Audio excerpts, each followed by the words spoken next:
Good morning. We are live on YouTube and Twix, but we want to bring in our Facebook group as well, which in this case is Scott Kennedy Sports, which is just broke 10,000 last week. So a growing channel for all kinds of sports fans, not just Falcons, Broncos, Colts, Eagles, whoever. We try and hit everybody on Scott Kennedy Sports. So we do a lot of things. There's Derek Carr video on there this morning talking about last night's game with the Saints.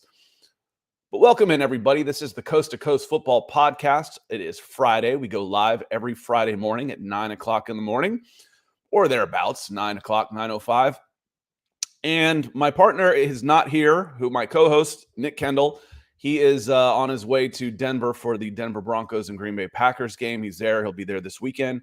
We'll be back on a normal schedule starting Monday. So we both had to go solo a lot this week. We're going to talk several things today, though. I want to hit on some of the top matchups in the NFL this week, give some quick predictions, some quick thoughts on those. I want to hit a little NFL draft talk. It's never too early for NFL draft, and we're really starting to get into that. You're starting to get a feel for some of the teams that are going to be drafting top 5, top 10, 1, 2. We'll see some very interesting players. It's a really good draft at the top this year. And then finally, I want to talk a little rumor in there, the Jerry Jeudy trade talks. That brings in the Colts, the Broncos, and some other teams as well. And any questions you have with that you come in with the chat. We do this live because I appreciate the interaction. I like doing this with y'all in the mornings. So, and then after the fact, if you have any questions, comments, criticisms, constructive criticisms, not just you're a clown, that doesn't get me or you anywhere. I'd love to hear him in the comments after the fact. Denver Luke was in here nice and early this morning. He says, Good morning to you, Luke. And my Swanker's coming in on YouTube. He says, I see we brought back a wideout. I'm going to assume, since I know my Swanker on here, he's talking about Derrick Bird, the Atlanta Falcons wide receiver from last year. He's been in the league about 7 years or so. He's been kind of a 4 in there. So he's had a couple decent seasons, started a bunch of games. And I watched all the Falcons games last year. Unfortunately for him, I couldn't have told you that he started 14 games last year until I looked it up. I don't remember. He was unmemorable. I remember Carol Hodge. I remember Olamide Zaccheaus. I remember Drake London. But, man, I don't remember Derrick Bird having much of an impact on the team at all. But he was signed to the practice squad. So we'll see. I don't expect to see him too much, but he is a nice veteran presence in there. He's played for several organizations.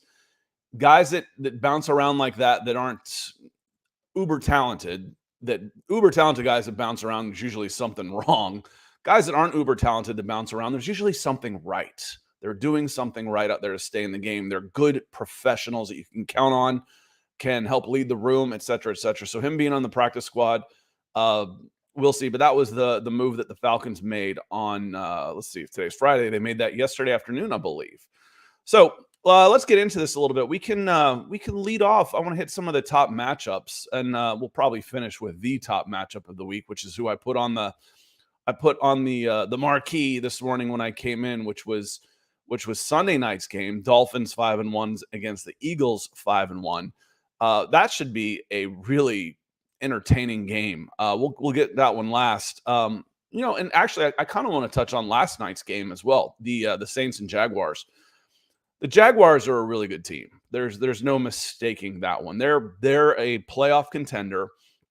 I don't know if they're ready to knock off the heavyweights of the AFC, but they would absolutely compete in the NFC right now. Right there, probably after the likes of the Eagles, the 49ers, maybe in there with the Lions, somewhere in that regard. But they're a solid playoff contender. They're a good team. And the Saints, we didn't really know that much about them. They didn't have really any good wins. They didn't have any, the losses they had were to some good teams. And I almost felt like the Saints showed more in a loss to the Jaguars than they had previously. And after that pick 6 from former Falcon Foye Oluokun, and the Jaguars went up, and then I think it was the very next series, Derek Carr goes after Chris Olave for pulling up on a route. So the next time the Saints got the ball back, they look like a different team. They look like the team that people have been picking to win the NFC South. So even in a loss, I think if you're the Saints fans, you can pull something out of that and say, okay, what? You're 3-4 on the season, I think. You're right there. Either way, nobody's running away with the NFC South. you can turn this thing around now and start going, this is the team we wanted to see. This is the offense we wanted to see. Drop not included, I know, but moving the ball up and down the field, that quick strike, 1, 2, 3, 3 passes in the finish to Michael Thomas was impressive. I think Taysom Hill was in there, got the second pass, get him down, and then the next one went to Michael Thomas. Looked like vintage Michael Thomas out there, which is really good news for the New Orleans Saints. So I liked what I saw from the Saints even less, because I'm a big fan of what the Jaguars are doing this year. So with their defense and Trevor Lawrence, some of the weapons they get involved, the running game, I think the Jaguars are a really good team, and I was impressed with the second half of what the Saints got going. Can they continue that? That's the next thing. They got a long week after playing on a Thursday night. They got a long week to try and get that going. So I think the Saints are going to be a handful moving forward. If you're going to get the Saints, you wanted them early. I think Derek Carr's getting healthier. I think they're putting it together on that one. Denver Luke, appreciate you coming with a super chat, my friend. He says, happy Friday, everyone. God bless. Yeah, I was teasing my daughter as I dropped her off at the school bus stop. I was kind of singing Friday on the way out. She's old enough to be completely embarrassed by her dad, and I take advantage of that. Of course, I threatened her today. I, made the same joke I've been making with her for 10 years. And I was like, I know it's old, Dad. I said, I gotta get me some new kids. And she was like, what? I was like, I need a new audience. So I certainly appreciate you on this. Keith comes in, Atlanta Falcons fan. He says, we do not like good news for the Saints. Laugh out loud. Good morning, sir. And again, if you're a Falcons fan, you don't. So it's time for the Atlanta Falcons, and we'll hit on them too. The Atlanta Falcons, I use the word crossroads. I saw that Kevin at the Falcoholic on his podcast used crossroads, used the same word later that day. That's where the Falcons are going down to Tampa. Nobody expected Tampa to be really contending for the NFC South this year. And right now they're there's only 4 teams, but right now they're co-favorites with the Saints going in, if not the favorite. So if the Falcons want to go in, and we'll get to the Falcons here. If the Falcons want to go in and be a playoff team, they need to start showing it 3-4, and it's going to start getting a little noisy. It's going to start getting a little noisy in Atlanta, a lot noisier, I should say, in Atlanta with Arthur Smith and Desmond Ridder. My Swanker asked the questions. Do you see Aaron Rodgers coming back for the Jets for weeks 14 or 15? I'm guessing that is for 14 or 15. If that's the question on that as far as the weeks go. I don't know how damaged his Achilles was. If anybody could do it, a quarterback could do it. A quarterback with the arm talent that he has, it just takes away so much from his game of being able to create on the move. He's probably the best thrower on the run I've ever seen in my entire life with accuracy. There's guys that have done it for years, obviously. I mean, Fran Tarkington was a little before my time. So was Roger Staubach, the runners. Then you get into John Elway could absolutely run and throw. Steve Young could do it. Move forward to a guy like Randall Cunningham, Michael Vick, obviously. But as far as running with the ball and throwing velocity and accuracy, Aaron Rodgers is the best I've ever seen. That takes away that part of his game has been decreasing anyway with age. To come back off of an Achilles surgery, again, it takes his legs away. It really does. Is he a better option than Zach Wilson? One-legged Aaron Rodgers is a better option than Zach Wilson. New York Jets are a pretty good football team. If he's able to, why not? If he's able to, it's like, oh, we don't want to do any further damage. To what extent? Like, you don't want to lose him for the next 3 years or something? Who cares? As long as he's not doing permanent damage to his leg where he's a cripple for the rest of his life, he's got 1 year left in him anyway, for the most part. He's old. So, as a personal example for this, and no, I'm not Aaron Rodgers, and this is not the Super Bowl, but the last game I played, I played in a fast pitch softball league in a new town, and I'd never played fast pitch before, and I was embarrassed, and I worked really hard to be better before I moved. And I hit an inside the park home run, and both my Achilles, strained both of them. Mine are tight anyway, tendonitis in there for years. Totally worth it. I'm like, what do I care? This is it. This is my last game. If I can't limp around as long as I can still, walk and function later in life. I don't care that I just hurt myself. I don't care. It was totally worth it. That's where Aaron Rodgers is in his career. What are you risking? Are you risking I'm going to be on a cane or, in a wheelchair, and then it's not worth it? Is it I might re-injure this and have to go through surgery and miss a year? Then it's probably worth it for a guy at the back of his career at this level. So we will see. Let me see here. Dominic Jaramillo coming in, says, good morning, Scott, Falcons Nation, Dog Nation, Broncos Country. Let's go. It's time to get some Gators. That's next weekend, and I think I was corrected on that. I haven't even looked at the college schedule yet. I've been looking at the NFL schedule. Mark Wilson asks, good morning, Mark. Hope you're doing well. It says, do you expect trades to start heating up now, or will it be closer to the deadline? Well, every day that we go forward is closer to the deadline, but I know what you mean. I think once we get through this week, I would say starting Monday, it wouldn't surprise me at all to start seeing some movement happening. If you've made it this far, if it's Friday, games have started, nothing's going to happen on Saturday or Sunday, I wouldn't think.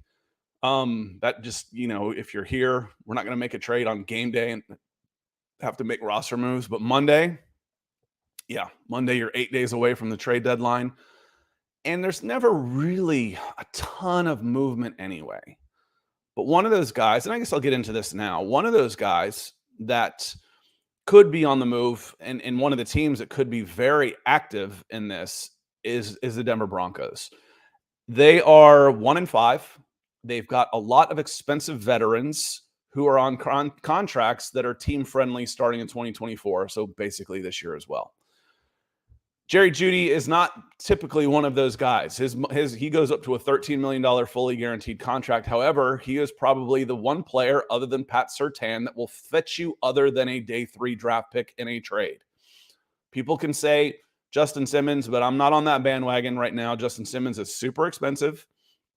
He's 30 years old, and he's a non-premium position. I still think he's at best, third round, and I still think he's 4th or 5th round. So, Jerry Jeudy, there's been some talk about the Indianapolis Colts have called the Denver Broncos. No, wait a minute. Now it comes out from ESPN, Stephen Holder, who is the beat writer for the Indianapolis Colts, came out this morning and said it's actually the Broncos who have been picking up the phone and calling the Colts. The Colts are listening, but not overly interested. And frankly, it doesn't make a ton of sense for the Colts. Why make that move now unless it's just simply bargain basement shopping? If I could get him for a 4th, or it may cost me a 3rd in the offseason, that doesn't really make any sense. Usually goes the other direction. But they've lost their quarterback. Gardner Minshew, I think this was an outsider's hope playoff team. The way they were playing, is Gardner Minshew going to lead them that way? I don't know. Is Jerry Jeudy a building block of the future? He's only got 1 year left, and it's a fully guaranteed $13 million. Not for me. He's in the same draft as Michael Pittman, and Pittman has outperformed him. He's not really a great locker room guy. I don't see this move as making a whole lot of sense for the Indianapolis Colts. And so when it comes to this one, I'm with Stephen Holder on this, that he said, he goes, the Broncos are the ones making the phone calls. We know that's true. They were putting out phone calls and putting those guys like Cortland Sutton on the trading block over the summer and didn't get the offer they wanted. Whatever they wanted in the summer, their value has gone down for Cortland Sutton and Jerry Jeudy. If you thought you could get a high 2nd round, maybe even a 1st for Jerry Jeudy, no way. Now you're looking at maybe being able to get a 3rd. And someone's going to take that contract off your hands, which would be $13 million into your salary cap pool. If you're the Denver Broncos next year, would you rather have $13 million in available salary cap, or would you rather have Jerry Jeudy? I've got a pretty good idea the answer for most Denver Broncos fans on that one. Keith says, what have you heard about Surtain going to the Eagles? If that's who you meant, Keith. Nothing. Patrick Surtain is all but untouchable. We're talking 2 first-round draft picks plus. So I wouldn't see that happen at all. And Dom's a Broncos fan. He says Jerry needs to go. And that's part of the problem, is everybody knows it, including Jerry Jeudy, including all of the other general managers. You don't need to send Denver Broncos a whole lot in compensation He's underperformed. He's embarrassed the team and himself on social media. It's not a good situation right now for Jerry Jeudy. And as far as the Denver Broncos go and the Indianapolis Colts, it just doesn't make sense. And for the same reason, the Carolina Panthers have been a team. Does it make sense for the Carolina Panthers to be giving up draft picks right now? If it's a third or fourth, maybe it does. Jerry Jeudy would increase. He would improve the room for sure. He is talented. I just think he's better off as a second or third wide receiver. Like he could have been in Alabama. That team was so talented. I just think with the spotlight on, I think he just kind of wilts a little bit. He's young. He's a little bit immature. That it hasn't been a great fit for him. And as Dom says, he says he's way too immature for the NFL. And that's kind of how it feels like to me, that the spotlight has been a little bit too much for him. Being humbled and, oh, you're worth a third round pick now, then maybe that would be kind of an attitude adjustment. We will see. Edward, I see you in there. I want to talk a little bit about, we started talking about some of the games, some of the top games coming up. Raiders and Bears, don't look now, but the Raiders are 3-3 going to the 1-5 Bears. Raiders and Josh McDaniel could have a winning record after 7 weeks. Wouldn't that be something? They're 2.5-point favorites at Chicago.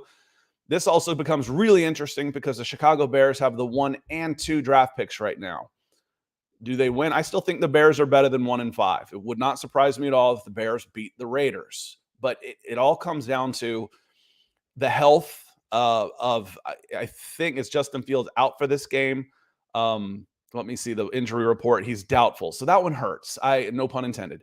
Didn't mean to play on words there. The Bears need to see Justin Fields out there. They need to see him playing well to give them options. What kind of options do you want to have going into the offseason with those 2 high draft picks? You've got the Carolina Panthers pick right now, which is number 1, and you've got your own, which is number 2. If Justin Fields plays well, your own pick will not be top 2. I don't think that's going to happen.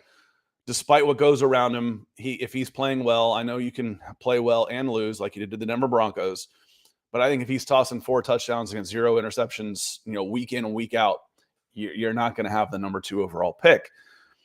But if he's playing well, now you can spin him for a first rounder, or you can decide to keep him and sell one or both of those first round picks and literally pick up to 6 first round picks. Yes, I said 6.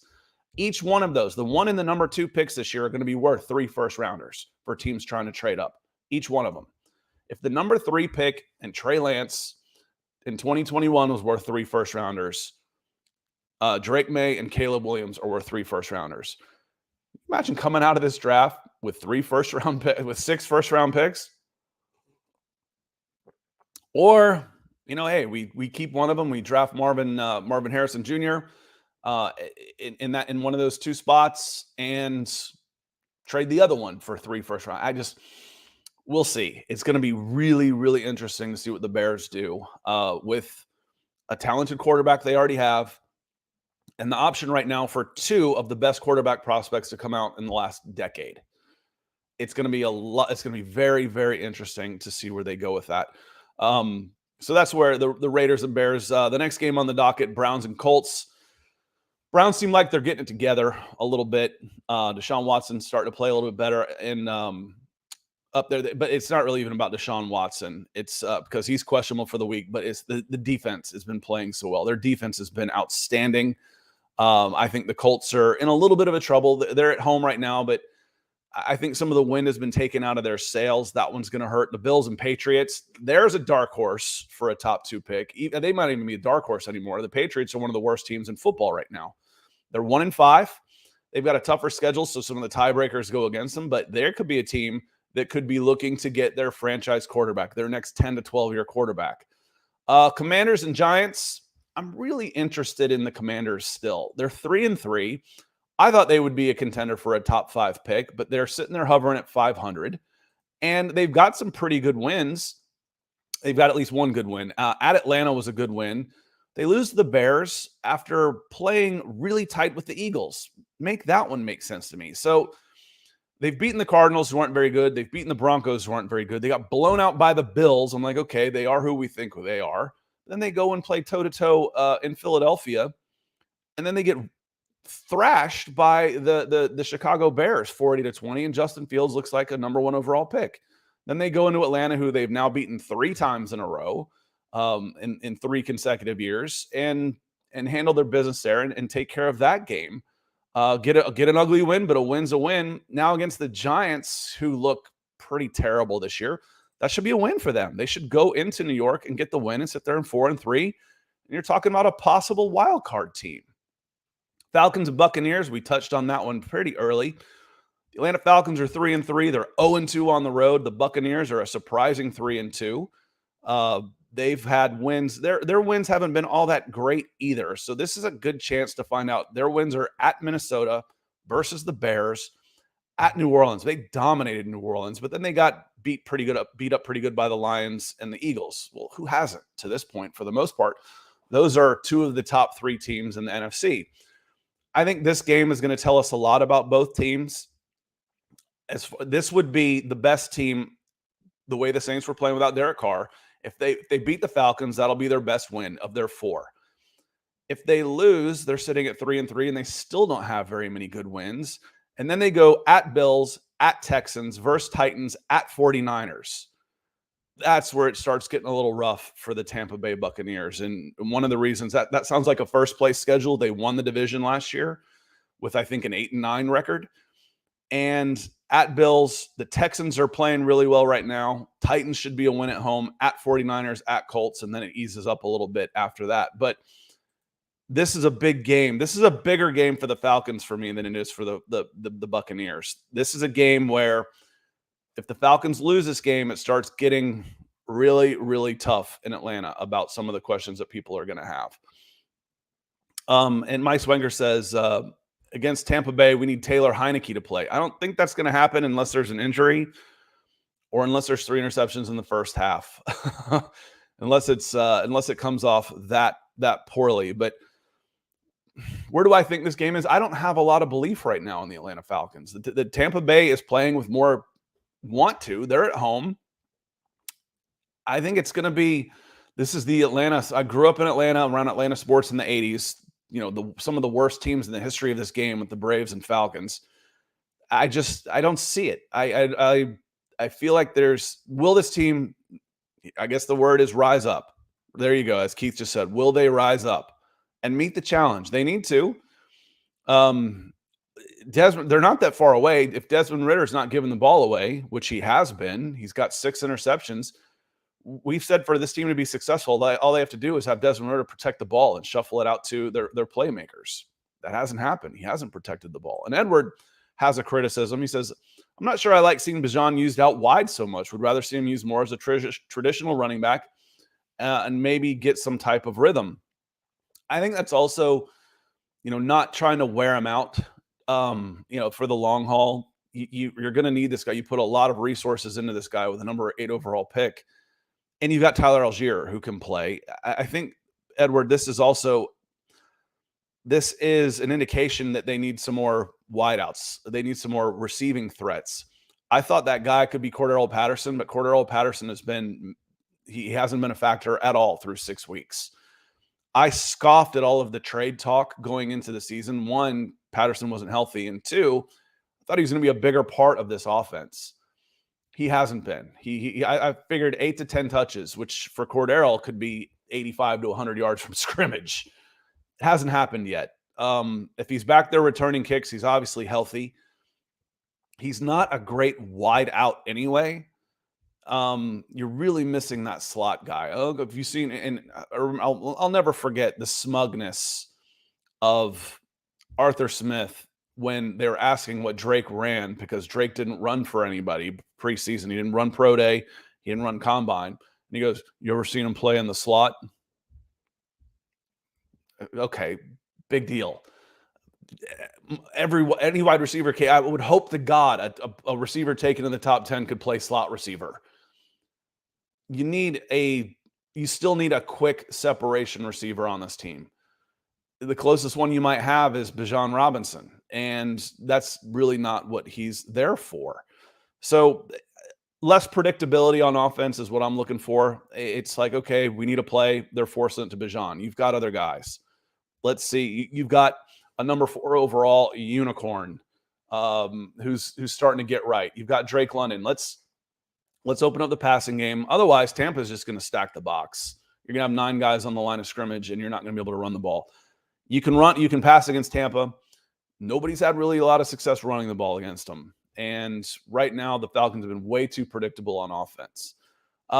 Moving down the line a little bit, the Lions and Ravens, for me, might be the second best game of the weekend. The Lions have been playing great. They will tell you that they should be 6-0. They kind of blew one against the Seattle Seahawks.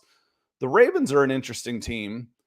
They've got wins against the Texans, at Bengals, the Browns, and the Titans. So, okay. They lose to the Steelers in a game they were winning 10-0, and they lost at home to the Colts with Gardner Minshew as their quarterback. So will the real Baltimore Ravens stand up? This is a good chance for us to find out how good the Baltimore Ravens are, because I just went through their wins and losses. I know how good the Detroit Lions are. I'm a believer. They're one of the top 6 teams in the NFL. How will the Ravens handle this? They're 3-point favorites. It's a low over-under at 43. Gamecast on ESPN gives them a 54% chance of winning. The Ravens, that is. Man, I'm a fan. I'm a fan of the Lions. I really am. I think the Lions can go in there and win that game. Cardinals, Seahawks. We're talking a 4:00 game here. The Cardinals, they got a kind of a fluky win against the Dallas Cowboys. I just don't see it. They're still a very strong contender for 1, 2, or 3 in the draft. Seahawks have a good chance of going 4-2 in a tough division. The Rams are playing great this year. Packers and Broncos. That one's ugly. That one's just ugly on that game. The Broncos are 1-5. Things haven't been going well. How much are they going to sell off over the next week? That becomes a big question for them. Jordan Love, if you give him time, he's a decent quarterback. He can make you pay. The Green Bay is a 1-point favorite, and I like the Packers right now. The Broncos have been finding too many ways to lose games. Chargers, Chiefs, not all that interesting. Chiefs should win that one going away. The Monday night game is the 49ers and Vikings. 49ers should handle their business against the Vikings. They're 7-point favorites on the road, but the big one is the Dolphins and Eagles. That's the Sunday night game. The injury report, for the most part, Xavier Howard's questionable. Jeff Wilson's out, but no real big names. Lane Johnson's questionable for the Eagles. Reed Blankenship, safety. Jalen Carter has been questionable. Devontae Smith's questionable. And Dallas Goedert is questionable. So the Eagles are a little bit beat up. If both of these teams are at their best, I like the Eagles. I haven't seen the Eagles at their best right now. I haven't seen them play their best so far this season. They're a little banged up, and I think the Dolphins are playing better football right now. Overall, across their rosters, I feel like the Eagles are a more complete team on both sides of the ball, but right now they're not playing as well as they can, or maybe I'm mis-scouting this team. But I do like the Miami Dolphins in this one. Too much speed, health, all of those things that are going to go for them. It's at Philadelphia. That will help. It'll be a big night. But on that turf, with all that speed that the Dolphins have, I do like the Miami Dolphins in this one. Jay Black, he says that Detroit's a good team. They should win. That's a really interesting matchup. The AFC North has kind of been back and forth. I mean, it usually is. They call that the black and blue division for a reason. To me, there isn't a super team right now. The Bengals were supposed to be the better one. They fell off. The Ravens haven't really shown up. The Steelers aren't quite there. The Browns might be playing the best right this minute, but this is a big chance for the Ravens, I think. And then it's also, can the Detroit Lions keep their momentum going through this season? And I think they will. I think it's a really good team. I like that matchup against the Eagles. I like the way they're playing. Against the Ravens, I'm sorry. I like the way they're playing right now. Dom says the Eagles don't have an identity on offense. even if they do, I think they want to run and work off the play action. West Coast, take their shots, but it hasn't been clicking just yet, for one reason or another. On that note here, we're at 30 minutes. I wanted to keep this pretty quick for everybody today. We burned through some NFL draft talk, some trade talk. We burned through some of the top matchups this weekend, but I certainly appreciate everybody stopping in and saying hello. And I want to say another special thank you to Denver Luke for supporting the show with a super chat.